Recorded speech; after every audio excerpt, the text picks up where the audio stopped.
예수님이 부활하셨습니다. 그러므로 우리들도 부활할 것입니다. 믿습니까? 아멘.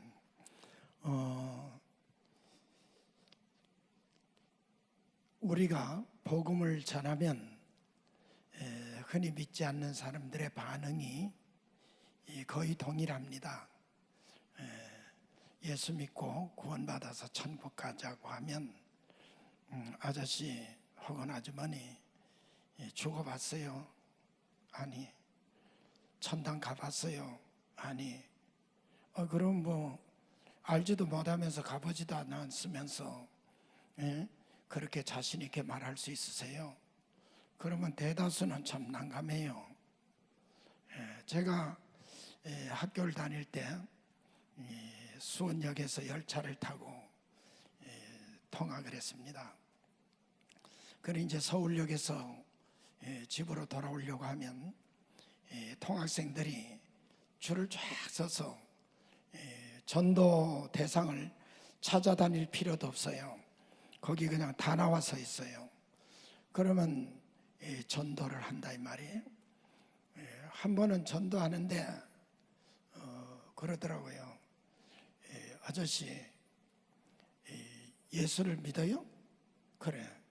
내 주먹을 믿으세요. 이러더라고. 지금도 아직도 옛사람이 많이 그저 남아있어서 항상 회개하지만 그때는 더 많이 살아있었을 때예요. 그래가지고 그 후배 손목을 딱 잡았어요. 잡고 그래 꽉 잡았지. 네 주먹 한번 믿어보자. 네 주먹이 얼마나 센데. 그러니까 놓으세요 왜 이러세요. 그래. 야, 내가 잡아도 꼼짝도 못하는 녀석이 내 주먹을 믿어? 너 말 조심해라. 예수 믿어. 그 어쩌면 한동안 안 믿을 거야. 나 때문에 스트레스 받아가지고. 그런데 요즘은 의술의 발달과 과학의 진전으로 인해서 저승에 갔다 온 사람이 너무 많아요. 그걸 갖다 뭐 유체 이탈이다, 사후 세계 체험담이다, 여러 가지로 표현합니다. 저도 이 고난주간 지나면서 도대체 유체 이탈, 영혼이 몸에서 빠져나갔던 경험을 한 사람들이 얼마나 되나 한번 개처벌해서 받아보니까요, 엄청 많아요. 엄청 많아요. 스님 중에는요, 저승 갔다 온 분도 계셔. 스님도 갔다 왔더라고. 그리고 저기 미얀마에 어느 아주 이름 있는 스님은요, 죽은 거야. 분명히. 죽었다가 천국을 이렇게 경험을 하고 와가지고는 예수를 믿고 이제 전도인이 돼가지고 복음을 전하는 거예요. 이거 유튜브에 다 떠 있어요. 그 본인도 다 떠 있어요. 그래가지고 미얀마, 캄보디아 뭐 이런 데들 다 태국 다 불교 국가잖아요. 그러니까 이 살인 협박도 받고 난리지기고 그런 일도 있더라고요. 그 예수 믿고 전도인이 됐대요. 그런데 또 어저께는 보니까요, 그 무슨 심리학자, 그 정신분석학자, 그리고 이 외과 의사, 그리고 뭐 또 신학 박사, 목회자 이런 사람이 박사 끝들만 쭉 몇 명이 앉아서 그 워크숍 이 논의를 하더라고요. 워크숍을 가졌더라고요. 그래서 이런저런 얘기하는데 요즘 하도 특히 고난주간 부활주일 앞두고 많이 띄웠나 봐요, 다들. 그러니까 유체 이탈, 그 몸에서 영혼이 빠져나간 이런 일들에 대해서 이 외과 의사는 외과 의사대로, 정신분석학자는 정신분석학대로, 신학자는 신학자대로, 또 목회자는 목회자대로, 뭐 앵커는 앵커대로 다 쭉 얘기를 하더라고요. 꽤나 많은 경우 사람들이 중한 수술을 받거나 교통사고로 정신을 잃어서 병원에 실려와서 야, 어린애가 안 됐다, 참 아까운 나이에 이렇게 사고로 죽다니, 뭐 이렇게 하면서 이제 그래도 뭐 최선을 다해봐야지 이러고 수술하고 하는데, 공통점이 뭔가 하면 어떤 기절을 했든지 사고가 났든지 아니면은 수술을 받다가 숨이 끊어졌든지 어떤 일로든지 사람의 영혼이 몸에서 빠져나가면 공통점이 있어요. 그러면 한동안 그 위에서 마치 남을 바라보듯이 자기 몸을 두고 일어나는 일들을 다 듣는 거예요. 그건 저도 알아요. 전 오래전부터, 젊어서부터 목회하면서 그 숨을 이렇게 거뒀다, 돌아가셨다 그러는데, 그럴 때 교우들에게 이렇게 말해요. 그 식구들한테 불필요한 얘기, 부덕스러운 얘기, 은혜롭지 못한 얘기 하지 마라. 왜? 다 듣는다. 그리고 왜냐하면 그렇게 돌아가셨다 그러다가 깨어난 경우도 꽤 있어요. 그런데 이제는 많아요. 그러니까 다 보고 듣는 거예요, 자기. 그리고 이야기하니까 의사가, 심리학자가 이렇게 말하더라고요. 하는 말이, 우리 의술이 많이 발달했고 과학이 상당한 수준에 이르렀지만 아직도 의술이, 과학이 아직 증명 못하는 우리 인체에 그 어떤 세포, 신경세포, 이런 DNA가 있어서 우리 의사들은 동자도 다 풀렸고 고정됐고, 그리고 이제 심장도 멎었고 다 이런 상태지만 그래도 우리가 아직은 체크하지 못한, 아직까지는 우리가 발견하지 못한 어떤 신경세포가 살아있을 수 있다. 그래, 그것이 자기가 수술받아서 의사들이 죽었다고 사망 언도를 냈지만, 그러나 우리 의술이, 우리 과학이 아직 미진해서 그렇지 어떤 살아있는 신경세포가 그걸 알아듣고 이러다가 회복돼서 살아난 것일 수 있지 않냐, 이렇게 말하니까 신학자 한 사람이 그러더라고요. 아이, 박사님, 그것을 주제로 논문을 쓰면 크게 아주 환영을 받을, 유명해질 거라고 그러더라고요. 그러니까 어느 목회자가 이렇게 말하더라고요.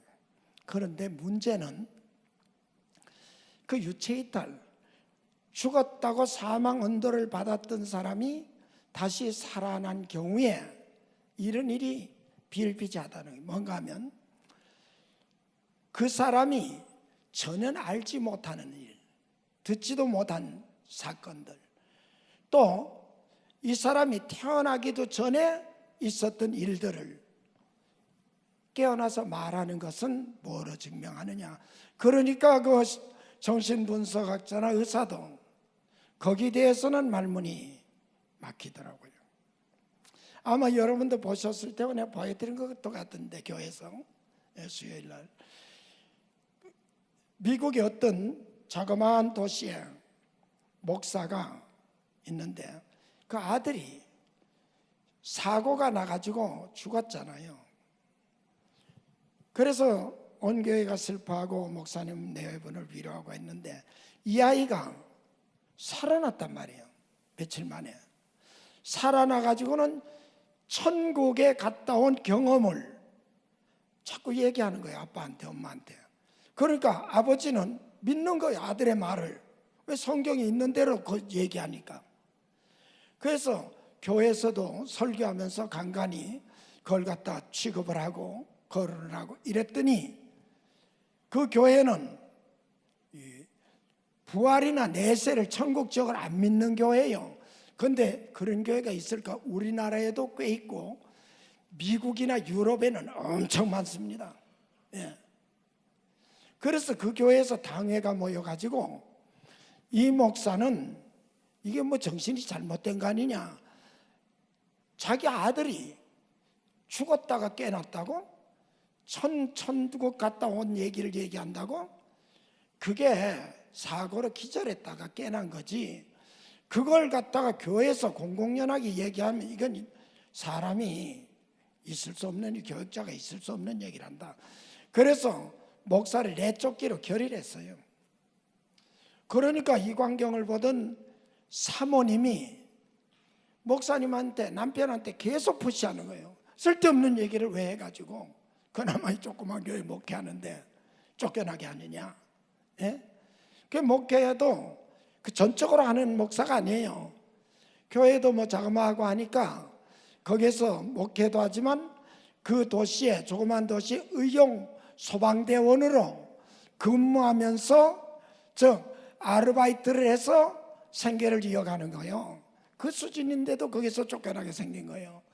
그래서 사모님이 계속해서 푸시하고 아들한테도 좀 걸어주고 이러는 거예요. 그런데 계속 그러니까 사모님도 이게 정말 이게 소설을 쓰는 건지, 애비하고 이거 뭐 어떻게 좀 잘못된 건지 이러고 있는데, 아버지는 또 목사님은 나가고 우연히 아들하고 이 엄마하고 이렇게 남았는데, 사모가 묻는 거예요. 얘야, 네가 얘기하는 게 정말 사실이냐? 그러고 얘기하니까 아빠한테 얘기했던 걸 쫙 다 얘기하는 거예요. 자기 영혼이 빠져나가서 그 집안의 형편 다 보고 천국에 거닐고 하는 거. 그러다 무슨 이야기를 하는가 하면, 근데 엄마, 나 누나도 만났다 그랬어요. 그 말을 들을 때 사모님이 확 그냥 놀란 거예요. 왜? 얘 누나는 얘가 태어나기 3년 전에 태어나자마자 죽은 거예요. 그래서 이 사실에 대해서는 그걸 아무도 거론하지 않고 이 아이는 오로지 외동아들로 알고 있는 거예요. 그런데 어떻게 누나를 아냐 이게. 그러더니 누나 이름을 댄다 또? 그러게 별로 살지도 못했는데 이름만 지어준 상태에서 죽었는데, 그러니까 사모님이 상세히 얘기해봐라. 그 같이 믿는 거예요. 예. 그러다 목사님은 이제 쫓겨나게 생겼으니까 그 교회에서 제일 아주 앞장서서 반대하는 여자 장로가 있는데, 이제 그 아들이 아주 인물이 좋고 육군 사관학교에서 우수한 성적으로 졸업을 하고 장교가 돼가지고 걸프전에 갔다 전사한 거예요. 그래서 나가기 전에 그 교회 묘지에 가서 그 극구 반대하는 장로의 아들 그 묘에 꽃을 놓고 벤치에 앉아서 묵상하고 있는데, 그 장로도 자기 아들 묘소에 왔다가 그 모습을 본 거예요. 그러더니 와서 실토하는 거예요. 하나님이 내가 왜 없다고 하느냐, 천국 지역을 왜 안 믿느냐, 내가 하나님이 계시면 목사님 아들은 죽었다가 살려주고 내 아들은 왜 안 살려주느냐. 그래서 나는 사실상 시기심에서 심통이 나서 목사님 내쫓자고 그런 거지, 내가 목사님 좋아하는 거 알지 않냐. 이래 갖고 결국은 해피엔딩으로, 그리고 그 장로도 자기 아들을 묘소에 쫓겨나면서도 와서 조화를 놓고 이러는 모습을 보고 마음에 있는 얘기를 하고, 그래서 영화도 끝나는 거예요. 안 쫓겨나고. 예. 이것은 난픽션, 사실을 근거한 영화다, 그렇게 딱 나와요. 예. 그 영화는 영화라고 치부하더라도 그런 경험은 지금은 너무 많아요. 예. 그러나 그렇기 때문에 부활을 믿으라 그런 말은 아니에요. 오늘 본문 말씀해 보니까 이렇게 말씀하고 있어요. 부활장이라고 하는 고린도전서 13장이죠. 15장이죠. 여기서 하는 말이 예수님이 부활하셨는데 성경대로, 성경에 기록한 대로 부활하셨다 그랬어요. 베드로도 그의 서신을 쓰면서 이렇게 말해요. 또 예수님이 승천하신 후에 사도행전 1장에 보면 베드로가 사도들 앞에 서서 이렇게 말해요. 우리 중에 유다는 그가 갈 길로 갔다. 그러니까 유다를 대신해서 우리 형제 중 한 사람, 누군가 세례 요한에게 세례를 예수님이 받던 그때부터 우리와 동행하던 사람 중에서 한 사람을 사도로 가룟 유다 대신 뽑자. 왜? 가룟 유다는 시편이, 즉 성경에 기록된 대로 그는 자기 길로 갔다. 자기 직분을 버렸다. 성경대로 갔다 이거예요. 그러니까 우리는 보선을 해야 된다. 그래서 왜 보선한 목적이 나와요?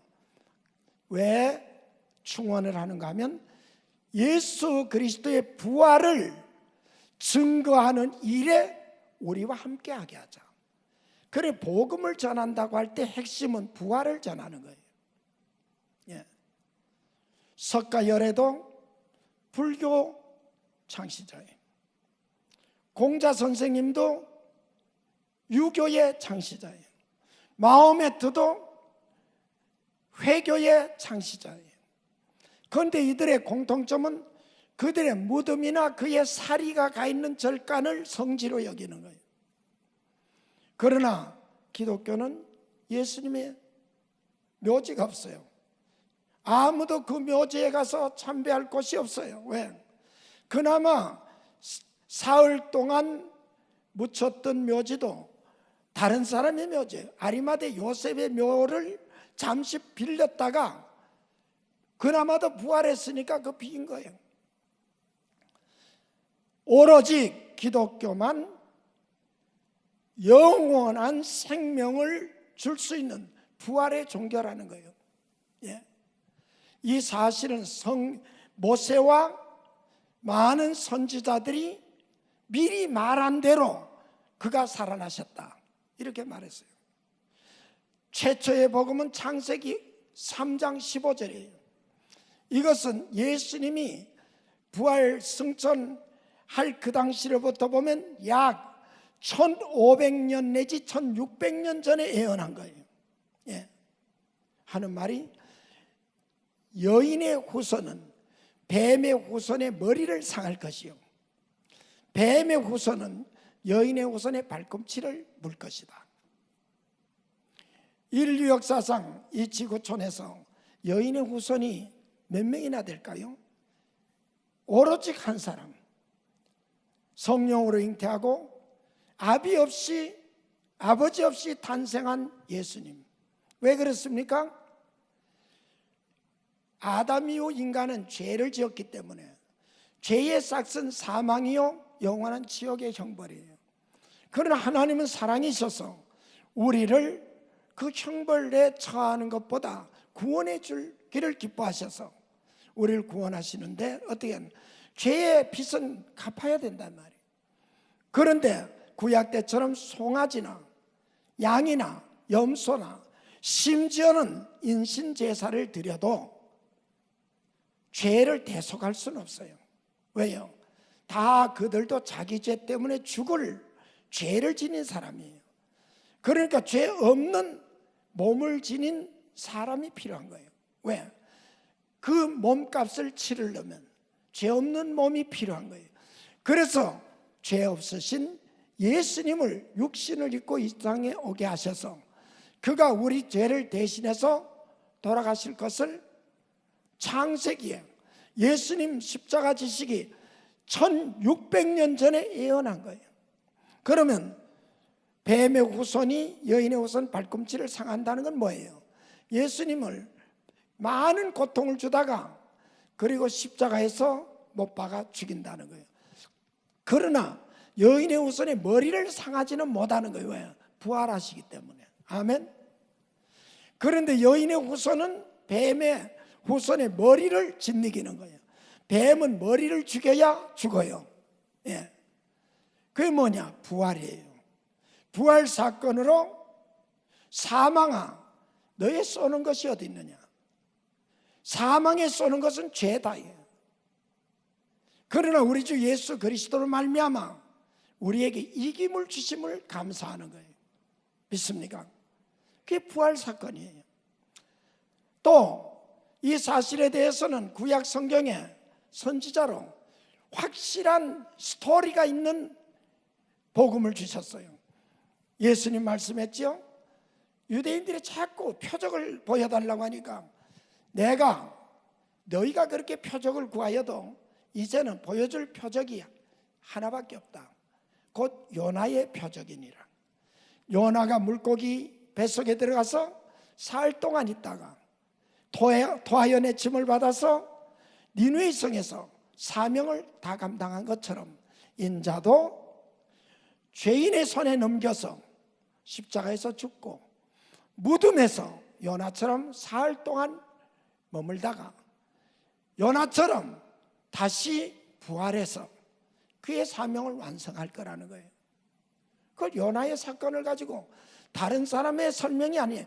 예수 그리스도께서 직접 이건 내 사건을 미리 말한 것이다. 예. 요나의 사건은 얼마나 됐을까요? 요나의 사건은 예수님이 십자가 지실 때로부터 생각하면 586년 전에 예언한 거예요. 그리고 또 하나의 사건이 있어요. 그건 뭔가 하면 에스겔, 이스라엘 민족이 범죄함으로 로마에 이 볼모자 포로로 갔어요. 그때 눈물로 하나님의 뜻을 전한 선지자가 에스겔이에요.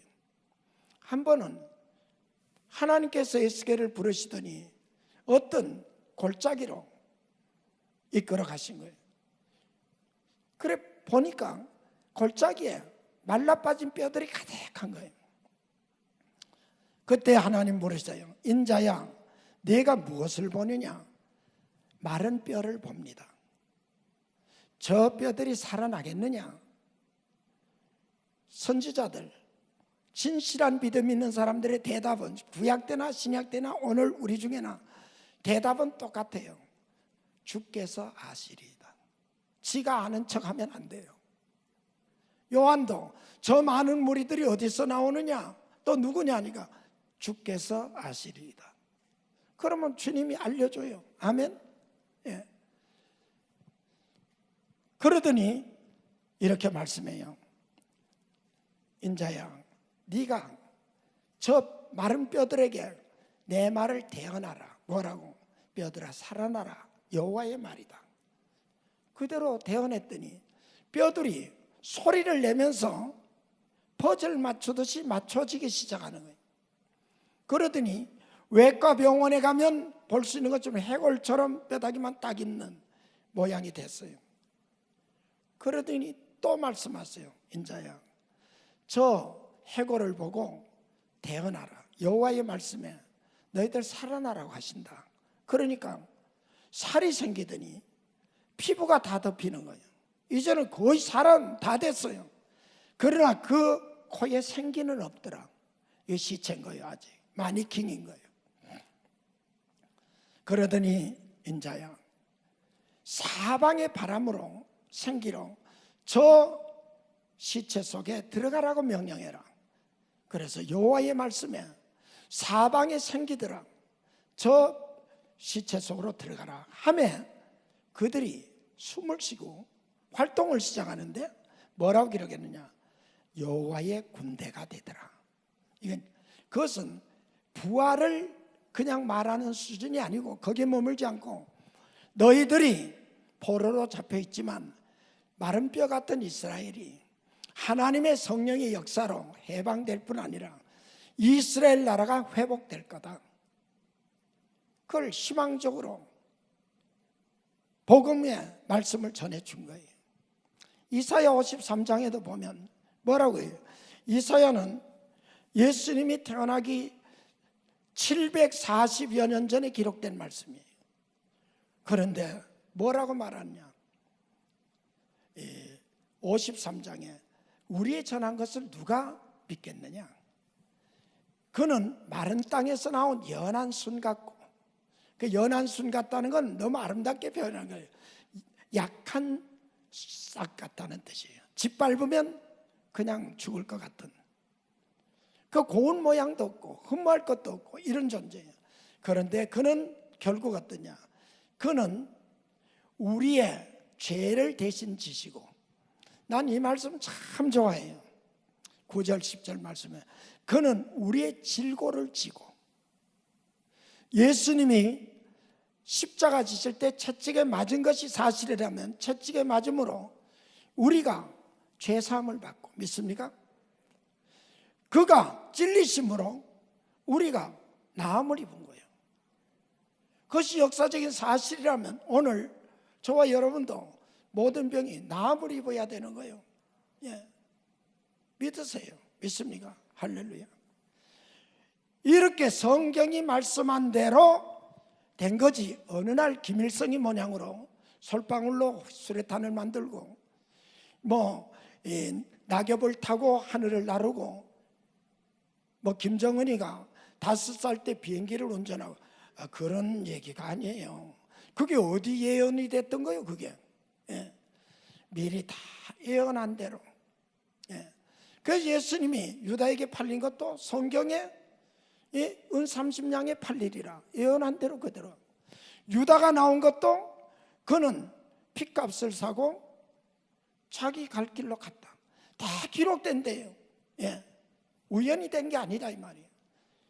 성경대로라고 했는데 누가복음 24장 32절 말씀 이후에도 보면 예수님이 십자가에 돌아가시고 부활하셨어요.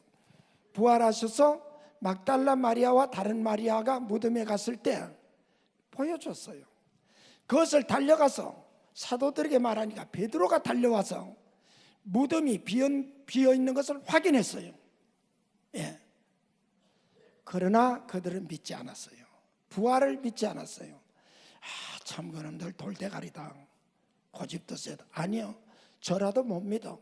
왜? 그런 일이 없었거든 역사상. 그런데 직접 본 건 아니잖아요. 여자들이 와서 살았다는 거예요. 봤다는 거예요, 주님을. 그런데 베드로는 가보니까 빈 무덤은 봤지만 아직 꽤 알쏭달쏭해. 그래서 베드로가 어떻게 해요? 나는 물고기 잡으러 가노라. 그러니까 다른 사도들도 우리도 가겠노라. 그런데 무리 중에 2사람은 어떻게 했냐? 그날에 예수님 부활하신 직후에 그날에 2사람은 예루살렘에서 한 25km 떨어져 있는 엠마오라 내려가다가 그러다가 길 가면서 계속해서 예수님 죽은 얘기하는데 누가 슬쩍 끼어든다 이 말이에요. 끼어들더니 이렇게 말하는 거예요. 너희가 길 가면서 무슨 얘기를 주고받고 하느냐 그랬어요. 그러니까 이 사람들이 대답을 해요. 당신은 도대체 어느 나라 사람이길래 최근에 예루살렘에서 이루어진 일도 모르느냐? 오히려 힐책을 하는 거예요. 나무라는 거예요. 당신 간첩아니야? 이러는 거나 마찬가지예요. 요즘 말하면. 그 일을 몰라? 다 아는데. 그게 뭔데 그러니까. 우리는 예수라는 분이 이스라엘을 회복할 분인 줄을 알았다. 믿었다. 그런데 장로들과 제사장의 손에 잡혀가지고 맥없이 십자가에서 아주 비참하게 죽었다. 그래서 우리가 너무 슬프다. 아주 좌절된다. 그래서 지금 그 얘기하는 중이요. 이러니까 예수님이 그들에게 성경에 기록된 대로 부활했으나 성경을 쫙 설명해 주는 거예요. 쭉 설명해 주는데 그 다음엔 무엇이라고 하냐? 모세와 선지자들의 예언한 것을 더디 믿는 자들아. 예수님이 이제 꾸짖는 거예요. 왜 성경에 만민의 죄를 대속하기 위해 십자가에서 대속의 죽음을 죽으시면 그것이 아니고 사흘 만에 부활하리라고 예언했는데 그 말을 못 믿느냐? 남으라는 거예요. 그런데 그 말을 듣는데 마음이 뜨거워지는 거예요. 말하자면 우리 경험으로 말하면 마음이 뜨거워지는 거는 잘 몰라도 마음이 영원히 뜨거워지면 가슴이나 등이 뜨거워지더라고요. 성령이 마시면 그 불 받았다는 얘기야. 이제 성령이 맺었다는 얘기야. 그러니까 그래서 이제 엠마오로 거의 다 내려왔는데 예수님은 더 가려고 하는 척, 말하자면 트릭이야. 그러니까 이 두 제자가 날도 기울었는데 우리와 함께 식사도 하고 쉬고 가시지요. 이런 못 이긴 척하고 예수님이 같이 들어갔어요. 그런데 유대인들은 식사할 때 누가 기도를 하느냐? 보통 그 중에 제일 어른 스승이 하는 거예요. 그런데 길을 쭉 25km를 내려오면서 거의 하루 종일 예수님께서 성경 설명해 주고 가슴도 막 감동이 되고 이랬으니까 랍비요, 식사 기도해 주세요. 당연하잖아요. 예수님이 기도를 성경에 보니까 기도를 시작을 했는지 눈만 딱 감았을 때부터인지 이 사람들의 눈이 떠져 가지고 예수님인 줄 알아본 거예요. 할렐루야. 예수님이시다 부활했다고 하더니 맞구나 보니까 없어. 완전히 서프라이든 그냥 사라졌어요. 그래서 이들이 예루살렘에서 엠마오로 내려가다가 그냥 아마 성경에 그날 밤을 자고 뭐 이런 기록이 없어요. 그 이튿날 올라갔다 이런 것도 없어. 제 성질 같으면 그냥 밤새 올라갔을 것 같아. 그냥 즉시. 어쨌든 간에 내려가던 방향이 예루살렘으로 유턴을 하는, 올라가서 무엇 하느냐? 길에서 되어진 일과 식사 기도할 때 떡을 뗄 때에 우리 눈이 밝아져서 예수님이신 줄을 알아봤다. 그 얘기를 다 했어요. 그렇게 다 했는데도 사도들은 또 갈릴리로 갔잖아요. 고기 잡았는데 밤새 고기가 없어. 그런데 예수님이 나타나셔가지고는 얘들아 너희에게 고기가 있느냐 그랬어요. 그런데 여기에 요한복음 21장 5절 말씀에 얘들아 너희에게 고기가 있느냐 할 때 고기라는 명사는 헬라어로 익스투스예요. 익스투스 물고기 모양 있죠. 자동차들 앞에 가는데 보면 어떤 건 이렇게 뒤에 있죠. 그건 난 그리스도 하나님은 예수님은 하나님의 아들 우리 주 그리스도시다. 그를 구세주다. 그걸 앞자만 알파벳만 따서 쭉 연결하면 물고기라는 단어의 명사예요. 그래서 옛날 로마 시대 때부터 기독교인 표시는 익스투스예요. 그래서 물고기라고 할 때는 그 명사가 분명히 익스투스. 그런데 이 요한복음 21장 5절에서 얘들아 너희에게 우리말로 번역된 건 고기가 있느냐라고 물을 땐 익스토스라는 명사를 안 써요. 뭐라고 쓰냐? 프로스파기가 있느냐? 프로스파기가 있느냐? 이 프로스파기는 신구약 성경통에서 물고기라는 이 명사를 쓸 때 안 써요. 이때 한 번만 딱 써요. 이거는 국어, 영어 사전들 보면 그 명사가 나오면 설명이 나오죠. 1번 뭐 2번 뭐 중 3번 뭐 무슨 뜻이 있다 하는 것처럼 프로스파기라는 이 단어는 어떤 의미가 있는가 하면 귀한 것, 고귀한 것이 있느냐는 뜻이에요. 귀하다, 고귀하다 이런 뜻이에요. 너희에게 귀한 것이 있느냐? 없지요. 왜? 예수님을 떠나면 귀한 건 없는 거예요. 전 영어도 뭐 잘 몰라도 보니까 God 있죠. God, 하나님. G-O-D. 거기다가 아무것도 아닌 동그라미 하나 중간에 G하고 D 사이에 하면 굿이에요. 좋다예요. 그리고 또 우리를 구속하신 피, 브레드, 피를 그걸 갖다가 또 단어 하나만 철자 하나 맞추면 이 브레싱, 축복이에요. 또 하나만 고치면 빵이에요. 예. 그런데 이게 순서가 뒤집히면 안 돼요.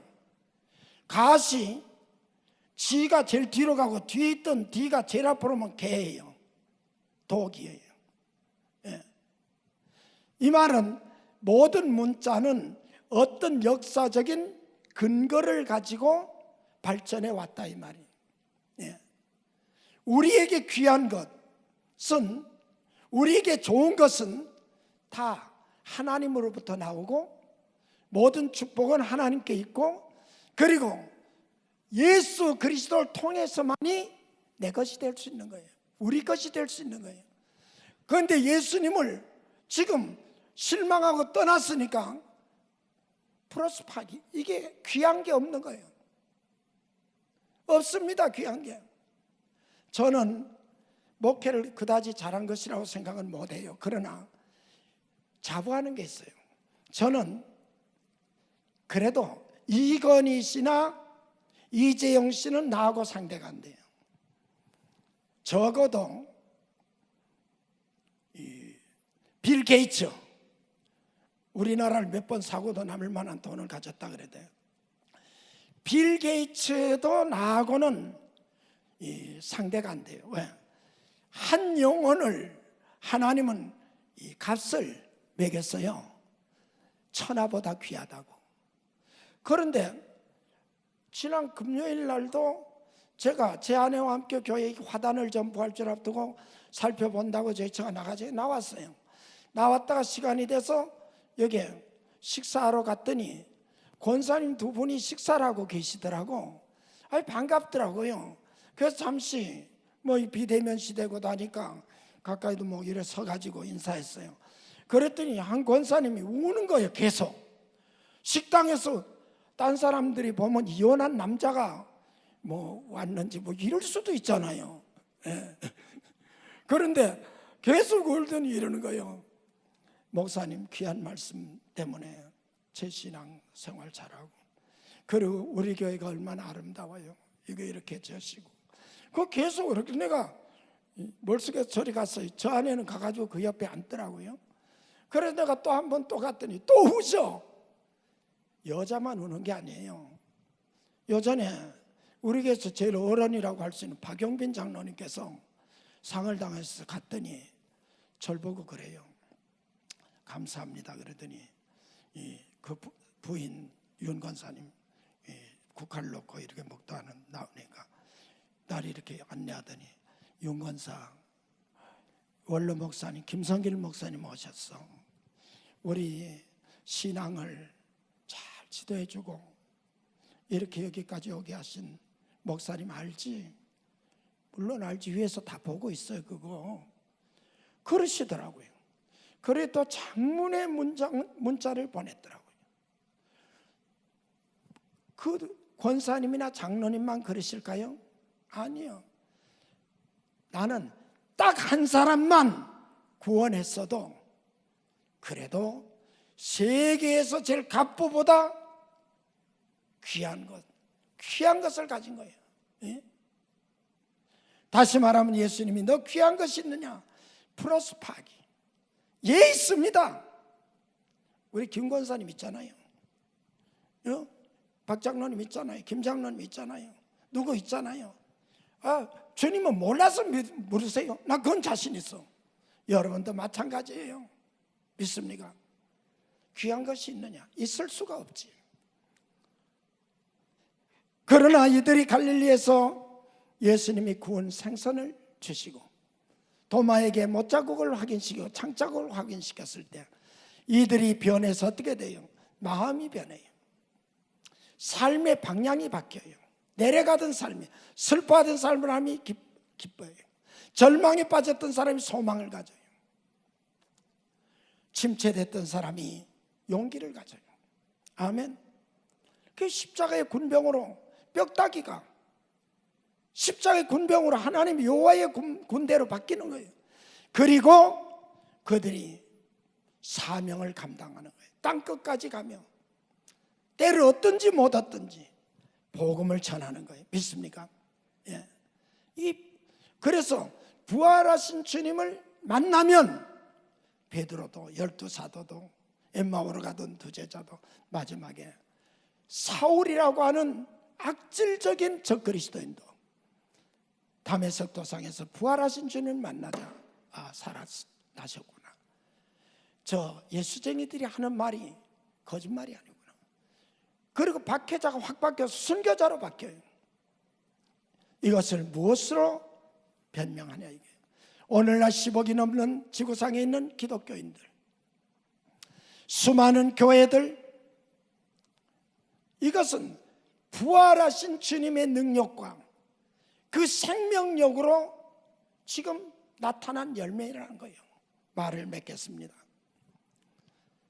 오늘 부활절을 맞이한 여러분, 부활하신 주님을 확실히 만나셔서 여러분들의 내려가든 침체됐든 절망하든 고통하든 탄식하든 삶이 이제는 방향이 바뀌기 바랍니다. 희망으로, 용기로, 여호와의 군대로.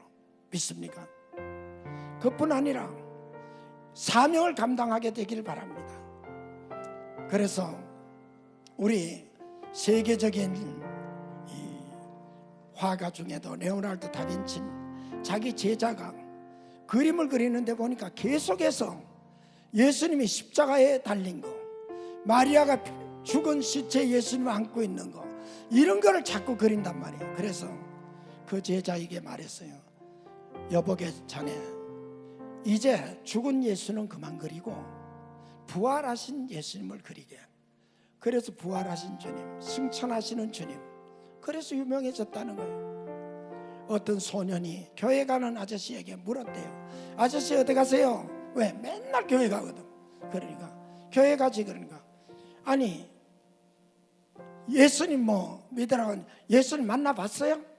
그러니까 이랬대요. 얘들아, 예수님 부활했냐 만났냐 묻지 마라. 나는 오늘 아침에도 예수님하고 한참 얘기하다가 나왔다 그랬대요. 그 여러분들도 오늘 교회 오실 때도 부활하신 예수님 한참 얘기하다 나오셨을 거예요. 기도하다 나오셨을 거예요. 예.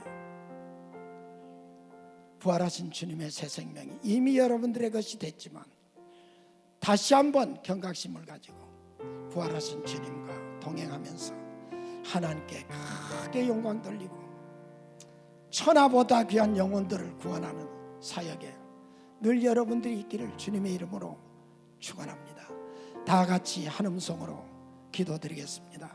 말씀을 붙들고 부활하신 주님 성령으로 나에게 오셔서 에스겔 골짜기의 해골대가 여호와의 군대가 된 것처럼 주를 위한 군사되게 하시고, 뿐만 아니라 아버지께 구하는 것은 아버지요, 내려가던 삶이 주님을 향해 올라가는 삶이 되게 해주시고, 사명을 놓치고 살던 나의 삶이 생애의 목표가 무엇인지, 내가 살아있는 이유가 무엇인지 바로 깨달아서 복음 증거자의 사명을 다하도록 도와주옵소서. 다 같이 한 음성으로 기도드리겠습니다. 사랑과 자비가